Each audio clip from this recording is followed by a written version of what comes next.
கர்த்தர் நல்லவர், அவர் கிருபை என்றும் உள்ளது. ஆமென் சொல்லுங்க. கர்த்தர் நல்லவர். மத்தேயு எழுதின சுவிசேஷம் 16ஆம் அதிகாரம்.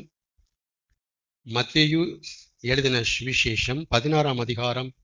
கர்த்தர் நல்லவர். 21வது வசனத்தை வாசிக்கலாம். 21. மத்தேயு 16:21 எடுத்தவங்க டக்குன்னு வாசிங்க. அது முதல் இயேசு தாம் எருசலேமுக்கு போய் மூப்பராலும் பிரதான ஆசாரியராலும் வேதபாரகராலும் பாடுகள் பட்டு கொலை செய்யப்பட்டு 3வது நாளில் உயிரோடு எழும்ப வேண்டும் என்பதை தம்முடைய சீசர்களுக்கு இயேசு கிறிஸ்து சொல்ல ஆரம்பித்தார். அதுக்கு முன்னாடி என்ன செய்யல? இந்த விஷயத்தை பத்தி அவர் பேசிக்கவே இல்லை. 16ஆம் அதிகாரம் 20வது வசனம் வரைக்கும் இயேசு கிறிஸ்து இதை பத்தி வாயே திறக்கல. இந்த மாதிரி நான் பல பாடுகள் பட்டு, யாரால? Bible teachers, Bible scholars, Bible சாமியார்கள், மத போதகர்கள், இந்த மாதிரி இவங்களால நான் பல பாடுபடுவேன், பட்டுட்டு கொலை செய்யப்படுவேன். அப்புறம் என்ன செய்வேன்? 3ஆம் நாளில் உயிரோட எந்திப்பேங்கிறத 16ஆம் அதிகாரம் 20ஆம் வசனம் வரைக்கும் இயேசு கிறிஸ்து சொல்லவே இல்லை. 21ஆம் வசனத்துல ஆரம்பிக்கிறாரு. இன்னைக்கு என்ன தினமா பாக்குறாங்க? கிறிஸ்தவம் உயிர்த்தெழுந்த நாள். அதனால இந்த கொஞ்சம் டாபிக் டச் பண்ணிட்டு நம்ம ஜென்ரலா போவோம். கவனிங்க. இதுக்கப்புறம் பல தடவை இயேசு கிறிஸ்து இதை பத்தி சீசர்கள்ட்ட பர்சனலாவே பேசுறாரு. பல தடவை சொல்லியிருக்கிறாரு. திரும்ப திரும்ப சொல்லுவார். லூக்கால பாத்தீங்கன்னா, மார்க்ல பாத்தீங்கன்னா, யோவான்ல பாத்தீங்கன்னா, மத்தேயுல திரும்ப திரும்ப அதை சொல்லிட்டே வருவார். எது வரைக்கும்? யூதாஸ் காரியோத்து இயேசு கிறிஸ்துவை காட்டி கொடுக்கிற அந்த ஸ்டேஜ் வரைக்கும் இதை அவர் சொல்லுவார். ஈவன் பஸ்கா பண்டிகையில அந்த பஸ்காவை புசிக்கிறதுக்கு உட்கார்ந்து அந்த நாட்கள்ல கூட, அப்ப கூட ராபோஜனம் சொல்லுவீங்க இல்லையா, அப்ப கூட இது உங்களுக்காக சிந்தப்படுகிற என்னுடைய உடன்படிக்கையா இருக்கு, ரத்தத்தை காமிப்பார். இது உங்களுக்காக பிக்கப்படுகிற என்னுடைய சரீரமா இருக்கு, உடம்ப காட்டுவார். அப்ப கூட அதை சொல்லி சொல்லி காமிப்பார். இது வரைக்கும் யூதாஸ் காரியத்தை காட்டி கொடுக்கிற வரைக்கும் இயேசு கிறிஸ்து இதை திரும்ப திரும்ப சொல்லுவார். ஒண்ணு சாகரத்தை பேசுவார், அப்புறம் 3ஆம் நாள்ல நான் உயிர் பெற்று எந்திரிச்சிருவேன்ப்பா அப்படின்னு பேசுவார். ஆனா என்ன ஆச்சரியம்னா, சீசர்கள் அதை நம்பவே இல்லை.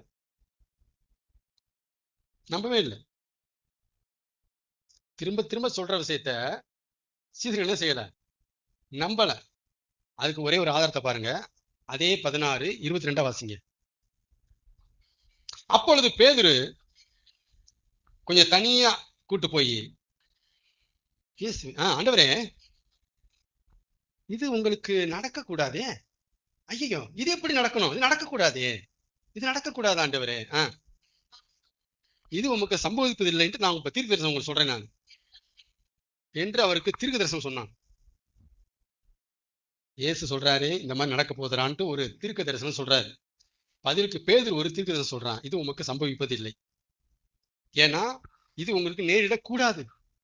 நீங்க தேவகுமாரன், இது நடக்கக்கூடாது.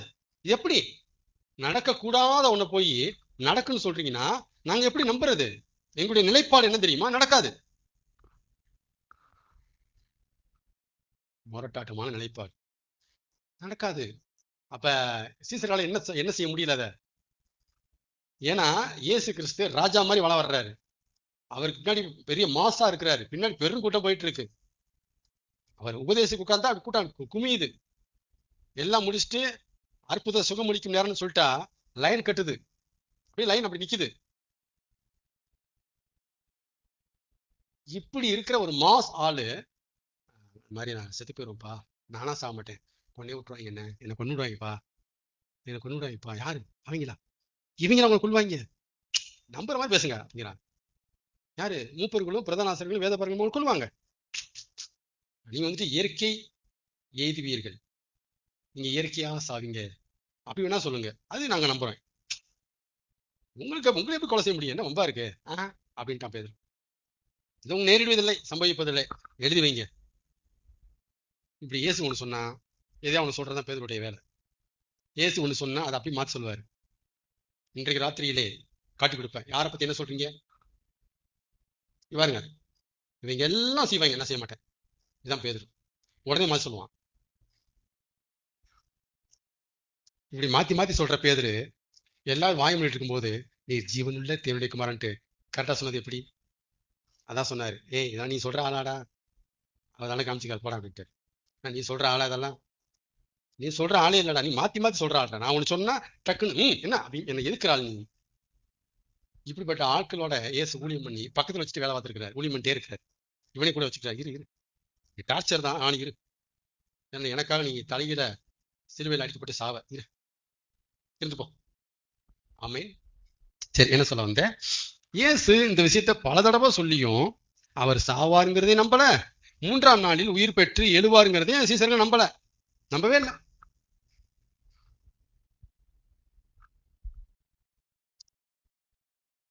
உயிர் தெழுந்த பிறகு, இயேசு கிறிஸ்து உயிர் தெழுந்த பிறகு நம்புவாங்க பார்த்தா அப்பயும்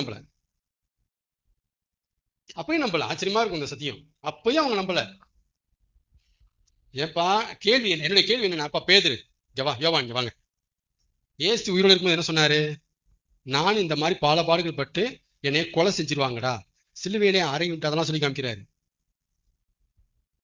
இதெல்லாம் இயேசு சொன்னாரா இல்லையா உங்ககிட்ட? நாங்க தான் இங்க இல்லை, இப்ப பறந்துருக்கிறோம், நீங்க கூட தானே இருந்தீங்கப்பா.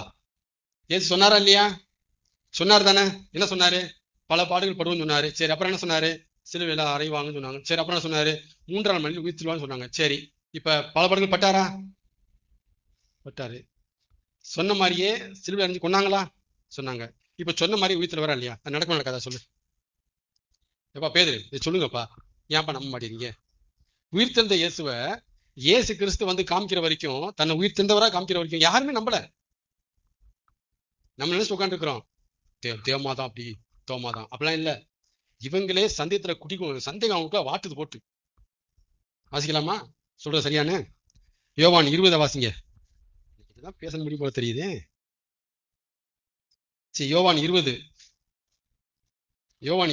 1 முதல் 19. சீக்கிரம் போறேன், நீ வாசிக்க வேண்டாம். யோவான் 20ஆம் அதிகாரம் 1 முதல் 19 நான் சொல்றது சுருக்கமா சொல்றேன், அப்படி கவனிங்க. மரியாள் மார்த்தலங்களாம் போய் அதிகாலையே போய் அதிகத்தோட போய் பார்த்தா கல்லறை திறந்து கிடக்கு. இயேசு உயிரோட எமிட்டாரு. அப்புறம் மரியாளுக்கு இயேசு தரிசனம் ஆகுறாரு முதல்ல. அப்பதான் மரியாள் என்ன செய்யறான்? அது வரைக்கும் நம்பல. இயேசுவை பார்த்ததுக்கு அப்புறம் தான் அவளே நம்புறான். இந்த விஷயத்தை சீசர்கள் பேதுரு யோவான்லாம் கூடி இருக்கிற இடத்துல மாத்தாள் மரியாள் சொல்ல வர்றாங்க. மரியாள் சொல்ல வரா, எப்பா ஏ பேதுரு, எப்பா நான் பார்த்தேன்ப்பா, இந்த கண்ணால பார்த்தேன்ப்பா, நான் ஒரு முதல்ல தோட்டக்காரன் நினைச்சேன்ப்பா, அப்புறம் பார்த்தா ஏசுப்பா. மரியாளே நாரு, அதே வாய்ஸ், அதே ஸ்லாங், அதே டோனு, நான் ரகுனி அப்படின்ட்டு அப்படி பார்த்தேன்ப்பா, அவரை கண்ணால பார்த்தேன்ப்பா, உயிரோட இருக்கிறாருப்பா அப்படின்ட்டு மரியாள் ஓடி சொல்றான். உடனே பேதுரு யோவானோ, அப்படியா செய்யும்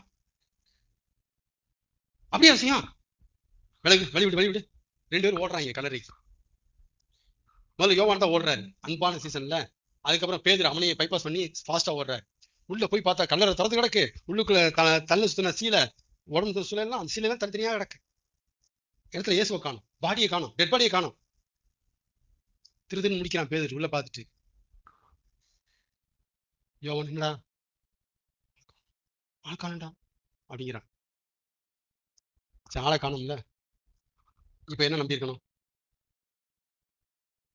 ஆளைத்தான் காணும்ல, எல்லா சீலைகளும் தனிப்பட சுற்றி வைத்திருக்குல்ல, எம்டியா இருக்க இடம். இப்ப என்ன நம்பியிருக்கணும்?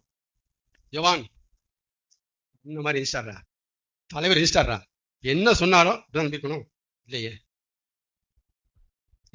அந்த வசனம் வாசிங்க பார்ப்போம். 20ஆம் அதிகாரம் 18 வாசிக்கலாம்.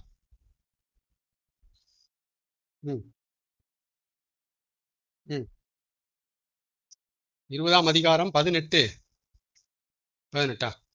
சரி, 18 நான் எடுக்கிறேன், இருங்க. 9ஆம் வசனம் வாசிக்க. 8ஆம் வசனம் வாசிங்களேன்.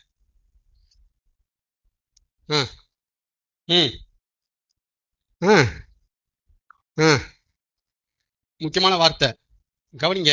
கவனிங்க, இங்க பாருங்க. கல்லறைக்குள்ள போயாச்சு, டெட் பாடியை காணோம், இயேசு அங்க இல்ல. இப்ப இயேசு இல்ல, ஆனா வசனம் என்ன சொல்லுது?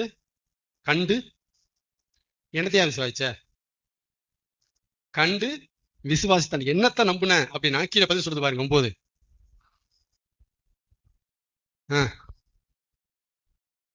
கவனிங்க, அவர் உயிர்த்தெழ வேண்டும் என்கிற அந்த சத்தியத்தை இயேசு உயிரோடு இருக்கும்போது சொன்ன அந்த விஷயத்த இன்னும் அவர்கள் அறியாதிருந்தார்கள்.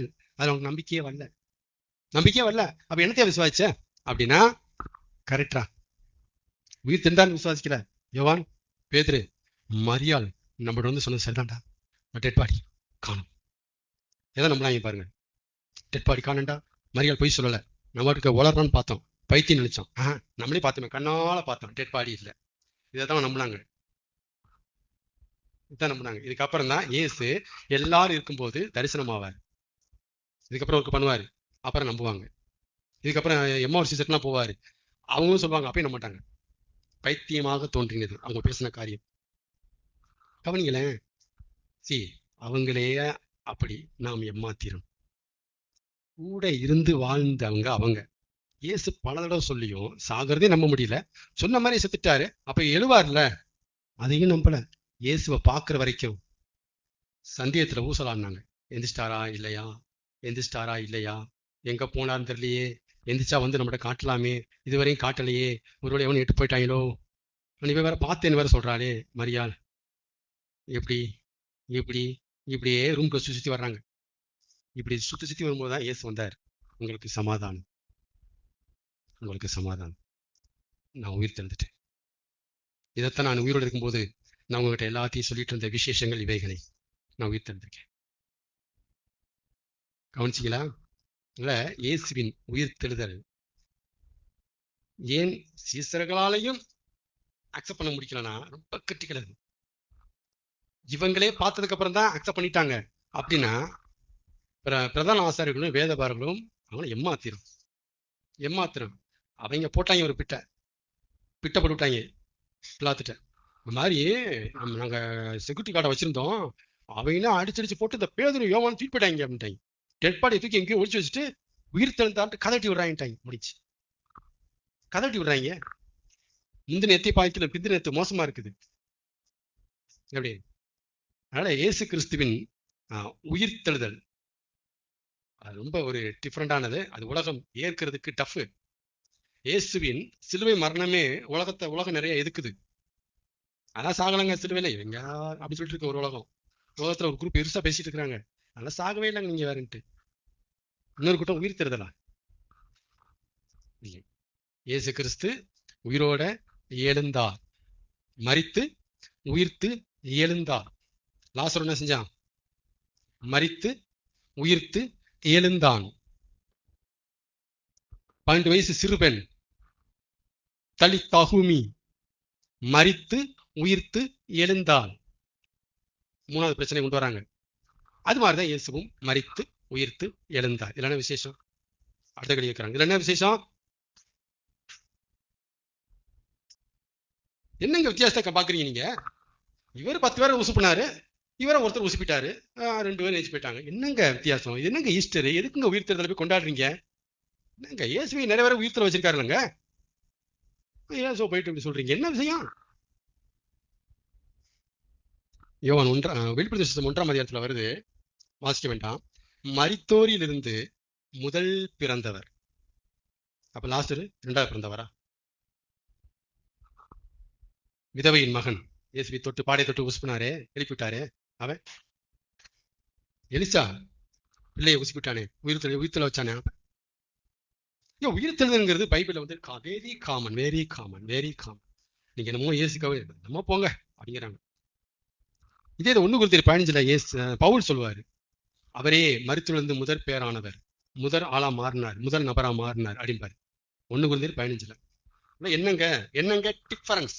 முக்கியமா பேச வேண்டியது இது. என்னங்க டிஃபரன்ஸ்? என்னங்க வித்தியாசம் அப்படின்னா, லாசருவாகட்டும் 12 வயசு சிறுபெண் ஆகட்டும் யாரா இருந்தாலுமே திரும்ப எந்திரிச்சாங்க. ஆனா திரும்ப என்ன செஞ்சாங்க? செத்துட்டாங்க. ஆனா இயேசு எழுந்தது எப்படின்னா, திரும்பவும் சாகாதபடிக்கு எந்திரிச்சாரு. அதான் தீஜிக்கும். இயேசுவின் உயிர்த்தெழுதல் வேற, அவங்களோட கம்பேர் பண்ணக்கூடாது, இது வேற. ஆமென் சொல்லுங்க. இயேசு திரும்ப சாகும்படிக்கு எந்திக்கல, திரும்ப சாகாதபடிக்கு எந்திரிச்சாரு. இதுதான் திரும்பவும் சாகாம எந்திக்கக்கூடிய அந்த வரிசையில இயேசு முதற் பலனானார். அந்த வரிசையில அவர் தான் ஃபர்ஸ்ட் ஆள் அவர் தான். அதான் முதற் பிறந்தவர். எப்படி முதற் பிறந்தவர்? திரும்ப சாகாதபடிக்கு மரித்தோரில் இருந்து ஃபர்ஸ்ட் பிறந்தவர் அவர் தான். முதற் பலன் அவர் தான். பவுல் அத பலன்கிறாரு, யோவான் பிறந்தவர்ங்கிறாரு. சரிங்களா? இயேசு வந்து டிஃபரண்ட். அவருடைய மரணம், அவருடைய பிறப்பு, அவருடைய உயிர்த்தெழுதல் டிஃபரண்ட். பைபிள் நடந்த மற்ற ஆட்களோட நம்ம இணைக்கவே முடியாது அவர். ஆமென் சொல்லுங்க. ஆமா, இது நீங்க உயிர்த்தெழுதல் இப்ப கொடுத்த டிப்ஸ் தான். இதுக்கு நான் ஆயத்தமாயிட்டு வரல, சும்மாடி பேசுறேன், அவ்வளவுதான். புரிஞ்சுங்க. அதனால ஈஸ்டர் தினத்தை நம்ம எல்லாம் பண்றோம். இயேசு கிறிஸ்துக்கு கிறிஸ்துமஸ் வச்சுக்கிட்டு இயேசுவின் பிறப்பை நம்ம கொண்டாடுறோமா? இயேசு கிறிஸ்துவின் ஒவ்வொரு கிறிஸ்துமஸ்லயும் இயேசு கிறிஸ்துவின் பிறப்பை நம்ம கொண்டாடுறோம். ஆனா பிறப்பை கொண்டாடுகிற நாம் அவரை நேசிக்கிறோமா? கேக் வெட்டுறீங்களா? ட்ரெஸ் போடுறீங்களா? நான்வெஜ் சாப்பிட்றீங்களா? எல்லாமே செய்றீங்களா? இயேசு பிறந்துட்டாரு, இயேசு பிறந்தாரு, இயேசு பிறந்தாரு, இயேசு பிறந்தாருன்னு சொல்ற நாம இயேசுவை நேசிக்கிறோமா? இயேசுவின் பிறப்பு எதை காட்டுது? அவர் நம்மளை நேசிக்கிறாருங்கிறத காட்டுது. அதான் அந்த பிறப்பு காட்டுது. அவர் உங்களை நேசிக்கிறாரு, அதுதான் கொண்டாட்டம். நீங்க அவரை நேசிக்கிறீங்களா? நம்பர் 1. அப்புறம் ஒவ்வொரு புனித வெள்ளியிலும் இயேசுவின் இறப்பை நினைவு கூறுகிற நாம் அவரை நேசிக்கிறோமா? மரணம் எதை காட்டுது? அன்பை காட்டுது. அவர் நமக்காக பலியானார். முதல்ல பிறப்பு, இயேசு நமக்காக பிறந்தார், அன்பு. அப்புறம் மரணம், இயேசு நமக்காக மரித்தார், அன்பு. ரெண்டுமே அன்பை மையமா வச்சு நடந்த வேலை அது. நாம் அவரை அன்பு கூறுகிறோமா? பழைய ஏற்பாட்டுல சத்தான கற்பனை, ஃபர்ஸ்ட் கற்பனை என்ன தெரியுமா? என்னது? முதல் கற்பனை, பிரதான கற்பனை, ஃபர்ஸ்ட் இடம்பெற்ற கற்பனை எது தெரியுமா? உன் தேவனாய கர்த்தரிடத்தில் உன் முழு இருதயத்தோடும், உன் முழு ஆத்மாவோடும், உன் முழு மனதோடும் அன்பு கூறுவாயாக. என்ன கூறுவாயாக? அன்பு கூறுவாயாக, நேசிப்பாயாக, பாசம் வைப்பாயாக, பாசமாயிருப்பாயாக. எப்படி இருக்கணும்? முழு இருதயம், 100% முழுசா ஆண்டவரை நேசிக்கிறியா? அதான் பழைய ஏற்பாட்டிலேயே தேவன் கொடுத்த முதல் கற்பனை, பிரதான கற்பனை, தலைமை கற்பனை. அப்புறம் தான் அது மற்றதெல்லாம் அப்புறம் தான் வருது. இந்த இடம் சரியானா எல்லாம் சரியாயிரும். பிறப்பை கொண்டாடுறோம், அன்பு செலுத்த மாட்டேங்கிறோம். இறப்பை நினைவு கூறுகிறோம், அன்பு செலுத்த மாட்டேங்கிறோம். நம்பர் 3, என்னமோ உங்ககிட்ட பேசுறாரு. நம்பர் 3, ஒவ்வொரு ஈஸ்டரிலும் இயேசுவின் வெற்றியை கொண்டாடுகிற நாம் என்ன பண்றோம்? உயிர்த்தெழுதல் என்னது? ஜெயித்தார் பேசுறோம். ஒவ்வொரு ஈஸ்டரிலும் உயிர்த்தெழுதலை கொண்டாடுகிற நாம் வெற்றியை கொண்டாடுகிற, இயேசு பெற்ற வெற்றியை, மரணத்தை ஜெயித்தார், மரணத்தை வென்றார், பாதாளத்தை வென்றார் அப்படின்னு இயேசு அடைந்த, இயேசு பெற்ற வெற்றியை கொண்டாடுகிற நாம் வெற்றியுள்ள வாழ்க்கையை நாம் வாழ்றோமா? இதெல்லாம் ஒரு சிந்தனை துளிகள். நாம வாழ்றோமா? எங்க உங்க தலைவரை வெற்றி பெற்றார்னு கொண்டாடுறீங்களே, உங்க வாழ்க்கையில வெற்றியை கொண்டாடுறீங்களா? வெற்றியா இருக்கீங்களா? வெற்றியில வாழ்க்கை வாழ்றீங்களா? ஜெயமுள்ள வாழ்க்கை வாழ்றீங்களா? ஒரு ஜெயமுள்ள ஜீவியம் பண்ணணும், ஜீவியம் எல்லாமே பேசுறீங்களே, வாழ்றீங்களா? இயேசுவின் ஜெயத்தை பேசுகிற நாம் ஜெய ஜீவியம் பண்ணுகிறோமா? கேள்வி புரியுதுங்களா? நான் கேட்கிற 3லுமே நீங்க நோட்டிக் பண்ணீங்கன்னா, நீங்க பிறப்பை கொண்டாடுறது, இறப்பை நினைவு கூறுகிறது, ஈஸ்டர் எல்லாமே வேஸ்ட், டோட்டலா வேஸ்ட். பதிவு செய்யறேன், டோட்டலா வேஸ்ட். நீங்க மதத்தை தான் பின்பற்றுகிறீர்கள். ஒரு மதத்துல 3 பண்டிகைகள் வருகிறது, 3 நாள் லீவ் வருகிறது. இதான் நடக்குது உங்களுக்கு பாரம்பரியம், சடங்கு. இங்க உங்க தலைவர் ஜெயிச்சிட்டான்ட்டு பேசும்போது நீங்க ஜெயிக்கிற வாழ்க்கை வாழணும்ல. புரியுதா? உலகத்துல உங்களுக்கு ஆனாலும் நான் அப்படிதான் சொன்னாரு. குரு ஜெயிச்சிட்டாரு. அப்ப சிஷ்ய பிள்ளைங்க ஜெயிக்கிற வாழ்க்கை வாழணுமா வாழக்கூடாதா? வாழணும் தானே? வாழ்றோமா? கர்த்தர் நல்லவர். கவனிங்க, தோல்வியே இல்லாத வாழ்க்கை வாழ்றது தான் ஜெயமுள்ள வாழ்க்கை வாழ்றதா அர்த்தமே இல்லை. எனக்கு எந்த நெகட்டிவ் வரலைங்க, எனக்கு எந்த ஃபெயிலியர் வரலைங்க, எனக்கு எந்த பிரச்சனையும் வராதுங்க, எந்த கஷ்டமும் வராதுங்க, எந்த போராட்டம் வராதுங்க, அப்படியே பைபாஸ் ரோடு தாங்க.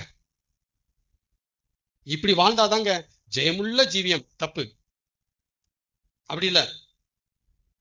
தோல்வியின் மத்தியிலும் தாக்கு பிடிச்சு நிக்கிறதும் ஜெயமுள்ள வாழ்க்கை வாழ்றதான் அர்த்தம். தோல்வி இருதுங்க, என்ன வருதுங்க? தோல்வி வருதுங்க, நெகட்டிவ் இருக்குங்க, பிரச்சனை இருக்குங்க, பண கஷ்டம் இருக்குங்க, மன கஷ்டம் இருக்குங்க, குடும்பத்துல பிரச்சனை இருக்குங்க, இது எல்லாம் இருக்குங்க, எல்லாம் இருக்குங்க. அதனால நான் தோல்வியில வாழ்க்கை வாழ்றேன்னா அப்படி இல்லை. எல்லாத்துலயும் நடுவிலையும் நான் இன்னமும் என் விசுவாச தாக்கு பிடிச்சு நிக்கிறேன். இன்னமும் நான் ஆண்டவரை உறுதியா பற்றி இருக்கிறதுல பின்வாங்காம நிக்கிறேன். இன்னமும் என் ஃபெய்த் பின்வாங்கல, தாக்கு பிடிக்கிறேன். அடி வாங்கினேன், எஸ், ஆனா எந்திரிச்சிட்டேன். விழுந்தேன், எந்திரிச்சிட்டேன். வாசிக்கலாம். 2 கொரிந்தியர் 4ஆம் அதிகாரம், 2 கொரிந்தியர் 4, 2 கொரிந்தியர் 4,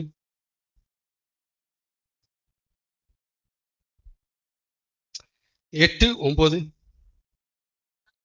ம் ம் ம் மறுபடியும் சொல்லுங்க. பவுல் எழுதுறாரு, நாங்க எல்லா பக்கமும் நெருக்கப்பட்டும் ஒடுங்கி போகிறதில்லை. முதல் பாயிண்ட புரியுங்க. இங்க பாருங்க, நெருக்கமே இல்லாத வாழ்க்கை தான் ஜெயமுள்ள வாழ்க்கைன்னு பவுல் சொல்லல. எங்களுக்கு ப்ரெஷரை பார்த்தீங்கன்னா, ஐயோ எங்கிட்டு திரும்பினாலும் ப்ரெஷருங்க. ஊழியத்துல ப்ரெஷரு, விசுவாசத்துல ப்ரெஷரு, சபையில ப்ரெஷரு, அங்க ப்ரெஷர், இங்க ப்ரெஷர், உடம்புல ப்ரெஷரு, வலிக்குதுங்க ப்ரெஷருங்க. ப்ரெஷரின் மத்தியிலும் நெருக்கத்தின் மத்தியிலும் எப்பக்கமும் நெருக்கப்பட்டும் ஒடுங்கி போகிறதில்லை ஜெயமுள்ள வாழ்க்கை. அப்புறம் கலக்கம் அடைந்தும், இதை நினைச்சு அதை நினைச்சு ஒரு கலக்கம் இருக்கத்தான் செய்து, கலக்கம் அடைந்தும் என் மனசு உடஞ்சே போலங்க, ஜெயமுள்ள வாழ்க்கை. அப்புறம் 9, எங்களை ரொம்ப டார்ச்சர் கொடுக்குறாங்க. ஐயோ, வார்த்தையினால துன்பப்படுத்துறாங்க, செய்கையினால துன்பப்படுத்துறாங்க, ஏகப்பட்ட துன்பங்க. துன்பப்படுத்தப்பட்டும் கைவிடப்படுவதில்லை. தள்ளி விடுறாங்க, ஊழியம் செய்ய விடாம தள்ளுறாங்க, வாழ விடாம தள்ளி தள்ளி விடுறாங்க, எங்க பேச விடாம வைக்கப்படுங்கிறாங்க, அங்க கூப்பிட மாட்டேறாங்க, இங்க என்னங்க தள்ளி விடுறாங்க எங்களை. ஓ, ஜான் ஏறனா முளை வலுக்குதுங்க. தள்ளி விடப்பட்டும் மடிந்து போகிறதில்லை ஜெயமுள்ள வாழ்க்கை. பவுலு ஜெய ஜீவம் பண்ணியிருக்கிறார். என்ன பண்ணியிருக்கிறாரு? ஜெய ஜீவம் பண்ணியிருக்கிறார். நமக்கு லேசா ஒண்ணா என்ன செஞ்சிருவோம்? முடிஞ்சு. ஜெபம் கட்டு, பைபிள் கட்டு, சபைக்கு வர்றது கட்டு, ஆண்டவரா பாத்துக்கலாம் பாத்துக்கலாம், ஏதாவது நல்லது நடக்கட்டும், ஏதாவது நல்லது செய்துப்பா பாத்துக்கலாம், இவ்வளவுதான். நம்ம இது ஜெய ஜீவம் இல்ல, தோல்வி ஜீவியம். இது என்ன ஜீவியம்? தோல்வி ஜீவியம் இது. ஆனா அடி வாங்கி ஒரு ஷாட்ல விழுந்தான், அப்பா அவ்வளவுதான் நம்ம நினைக்கும் போது ஏஞ்சி நிக்கிறான் பாரு, நிப்பண்டா ஆண்டவருக்காக. ஜெயஜீவி ஜெயஜீவம் பண்றான். கொண்டு போட்டாலும் அவர் மேல் அது என்ன ஜீவியம்? ஜெயஜீவியம். எப்பக்கமும் நெருக்கப்பட்ட யோபு நெருக்கப்பட்ட காலங்களை வாழ்ந்தது ஜெயஜீவியம். கலக்கம் அடைகிறான், துன்பப்படுத்தப்படுறான், ஜெயஜீவியம். இயேசு மரணத்தை ஜெயிக்கவே இல்லாத அந்த காலத்திலே யோபு ஜெயஜீவம் பண்ணியிருக்கிறார். இயேசு மரணத்தை ஜெயித்து போனதுக்கு அப்புறம் நடக்கிற இந்த 2000 காலங்கள்ல ஜெயஜீவியம் பண்ணுகிறவர்கள் இருக்கிறார்களா? அப்ப ஜெயஜீவியம் பண்ணாம எதை கொண்டாடக்கூடாது. என்ன சொல்ல வந்தேன்? தலைவர் வெற்றியை கொண்டாடி என்ன பிரயோஜனம்? கிறிஸ்தவமே கேட்பாயாக, என்ன பிரயோஜனம்? அவர் மரணத்தை ஜெயிச்சது அவருக்கு, நீ ஜெயஜீவம் பண்ணாதானே உனக்கு.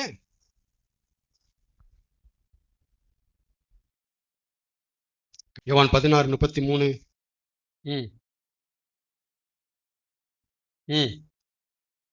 சொன்னேன்.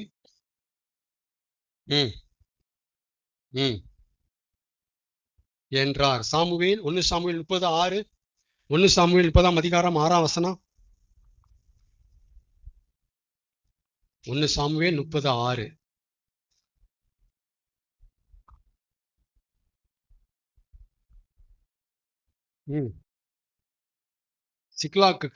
சிக்லாக்ல இருக்க ஆட்களை தாவீதுடைய மனைவி மறுமனை ஆட்டிகள் பிள்ளைகள் எல்லாத்தையும் பிடிச்சு போயிட்டாங்க. இப்ப தாவீது வந்து பாக்குறான், எல்லாம் எம்டியா கிடக்கு. அங்காரம் சொல்லப்பட்ட வசனம் தான் அது. சொல்லுங்க. மிகவும் நெருக்கப்பட்டான்.